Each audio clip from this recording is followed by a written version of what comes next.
కిషన్ రెడ్డికి గనులు, బండికి హోంశాఖ సహాయక మంత్రి, కీలక శాఖలన్నీ బీజేపీ దగ్గరే, మిత్రపక్షాలకు అరకొర పదవులు. వీళ్ళు ఈ 2 పదవులు ఇచ్చినా మనకు వచ్చేది ఏం లేదు, వాళ్ళకి తప్పించి. మోడీ సర్కార్ కూలిపోతుంది, టీడీపీ జేడీయూ విచ్ఛిన్నమవుతాయి, ప్రభుత్వాన్ని నడపలేరు, ఆప్ ఎంపీ సంచలన వ్యాఖ్యలు. ఏడాదిలోనే మోడీ సర్కార్ కూలిపోతుందని ఆప్ ఆద్మీ పార్టీ సంజయ్ సింగ్ సంచలన వ్యాఖ్యలు చేశారు. సోమవారం సంజయ్ సింగ్ మీడియాతో మాట్లాడుతూ మిత్రపక్షాల సాయంతో కొలువుదీరిన సంకీర్ణ సర్కార్ ఏడాదిలోనే కూలిపోతుందని జేషన్ చెప్పారు.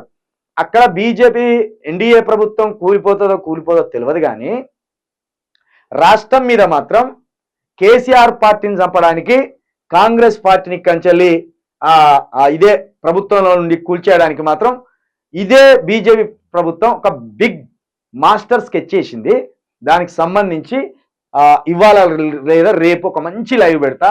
మొత్తానికైతే ఇక్కడ ఎట్ ఎ టైంలో రేవంత్ సర్కార్కి స్పాట్ పెట్టిళ్ళు, కేసీఆర్ పార్టీకి స్పాట్ పెట్టిళ్ళు. ఈ 2 పార్టీలను 2 జాతీయ పార్టీలు కలిసి ఒక్క దెబ్బతోటి ఆగం చేయాలని చూస్తున్నది. అది వాళ్ళే వివరిస్తారు.